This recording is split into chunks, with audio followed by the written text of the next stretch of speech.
وہ اس بات پر نہیں ہو رہا کہ آپ دیوبندی ہے لہذا اسے مارو، وہ اسلام کی بنیاد پہ ہو رہا ہے۔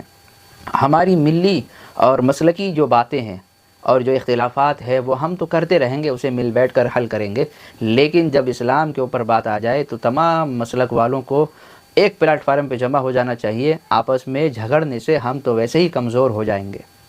جو غیر قوم ہے وہ ایک ساتھ اپنی اتحاد کی بنیاد پر طاقتور ہے، اور ہم مسلمان 5 کی جماعت بنا کر اپنے آپ کو کمزور کر چکے ہیں۔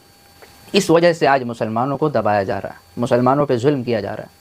مسلمان اس دور میں ایک ایسی قوم ہے نہ جس کے پاس نہ کوئی ایسی مسجد ہے جس میں تمام مسلک کے لوگ نماز پڑھ سکتے ہوں، نہ کوئی ایسا مدرسہ ہے جس میں تمام مسلک کے بچے اور بچیاں تعلیم حاصل کر سکتے ہوں، نہ مسلمانوں کے پاس اپنا کوئی جو ہے ایک ہاسپٹل ہے جس میں تمام مسلک کے لوگ اپنا علاج کروا سکیں، نہ مسلمانوں کے پاس آج ایسا کوئی تھانہ ہے، پولیس اسٹیشن ہے جہاں تمام مسلک کے لوگ آپس میں آ کر اپنا کیس اختلافی اور شرعی کیس درج کروا سکیں۔ نہیں ہے۔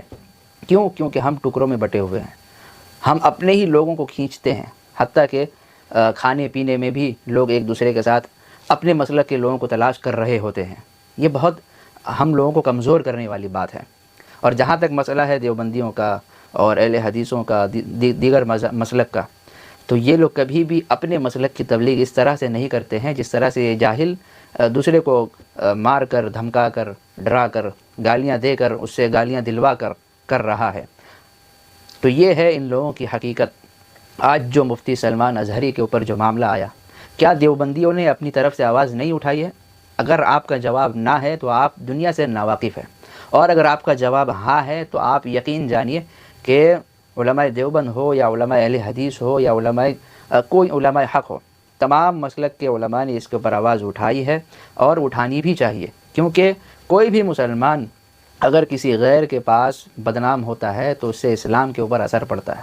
تو ہم سب کی ذمہ داری ہے، اگر ہمارا معاملہ اسلامی بنیاد پر ہے تو ہم سب ایک ہیں، اور ہم اپنی طاقت کو اور اپنی بات کو منوا کر رہیں گے، ثابت کر کے رہیں گے۔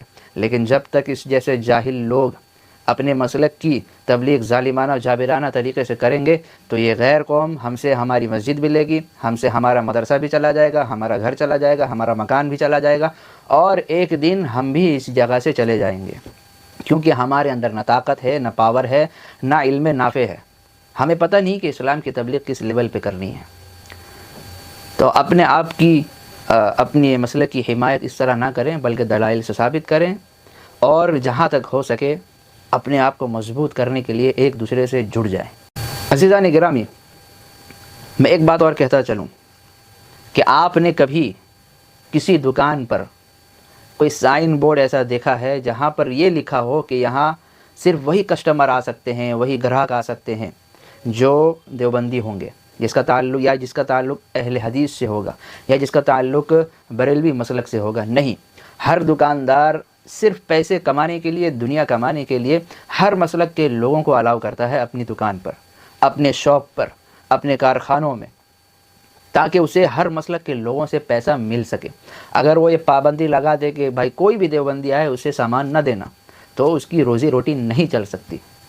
تو اسی طرح لوگ دنیا کی فکر نہیں کرتے، دنیا میں ہر ایک کا پیسہ اپنی جیب میں بھرتے ہیں، لیکن اپنی آخرت کمانے کے لیے وہ اپنے ہی مسلک کے لوگ کو تلاش کر رہے ہیں، بلکہ آخرت اپنی برباد کر رہے ہیں۔ تو اللہ کے واسطے ایسے اختلافات سے ہمیں بچنا چاہیے۔ بڑے پیمانے پہ جو بیسک اسلامی رولز ہے اس کے اوپر اگر اثر پڑے گا تو ہم تمام کے تمام ایک پلیٹ فارم پہ ہو کے اس کا دفاع کریں گے، اور جو ملی اور مسلکی اختلافات ہیں وہ ہم مل بیٹھ کر حل کریں گے، دلائل سے ایک دوسرے کو قائل کرنے کی کوشش کریں گے۔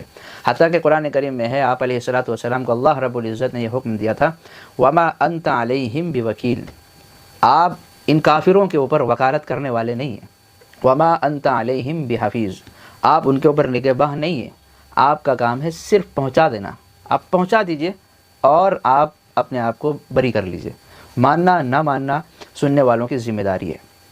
تو یہ کوئی نبوی طریقہ بھی نہیں ہے، یہ شیطانی طریقہ ہے۔ تو ایسے لوگوں کے خلاف کارروائی ہونی چاہیے، اور میں علماء بریلوی ان سے گزارش کروں گا کہ اپنے لوگوں کی اصلاح کریں، ان کو سمجھائیں۔ تبلیغ ہم لوگ بھی کرتے ہیں، اس لیے ہم لوگوں کی جماعت کا نام ہی تبلیغی جماعت ہے۔ آپ دیکھیں کہ تبلیغ کرنے کا کتنا اچھا انداز ہے، کس پیارے انداز سے وہ اسلام کی تبلیغ کر رہے ہیں، اور کتنے سارے ایسے لوگ جو اسلام سے کوسوں دور تھے وہ آج اسلام میں چلنے والے بن گئے اسلام کے اوپر، یہ اسی تبلیغ کی بنیاد پر۔ بڑے بڑے سنگر دیکھ لیجئے، فلم ایکٹر دیکھ لیجئے، آپ ثنا خان کو آپ جانتے ہوں گے، جنید جمشید کو آپ جانتے ہوں گے، یہ سارے لوگ گناہوں کے دلدل میں پڑے ہوئے تھے، تبلیغی جماعت نے ان کے اوپر محنت کی ہے، خصوصاً جسے اس ویڈیو میں گالی دی جا رہی ہے حضرت مولانا طارق جمیل صاحب، ان کی بڑی محنت رہی ہے ثنا خان کے پیچھے بھی، جنید جمشید کے پیچھے بھی۔ اسے اسلام میں عمل کرانے والے مولانا طارق جمیل صاحب ہیں، اگر ان کی محنت نہ ہوتی اور اللہ نے ان کو ذریعہ نہ بنایا ہوتا تو آج ہو سکتا تھا آپ ان کو فلموں میں ہی دیکھتے۔ تو کیا پتہ ہمارا کون سا عمل اللہ کے نزدیک مقبول ہے۔ ہم دوسرے لوگوں کو اگر غلط سمجھ رہے ہیں، اللہ اگر اسے صحیح سمجھ رہا ہے تو اللہ اسے جنت میں داخل کرے گا، اور نہ آپ روک سکتے ہیں نہ آپ کے پریوار۔ تو یہ ہم اس کا فیصلہ نہیں کر سکتے کون سچ ہے اور کون جھوٹ پر ہے۔ اللہ تبارک و تعالی ہم سب کے ایمان کی حفاظت فرمائے، اتحاد پیدا فرمائے، اور مسلکی اختلاف کو دلائل سے ثابت کرنے اور سمجھانے کی توفیق عطا فرمائے۔ وما علینا الا البلاغ۔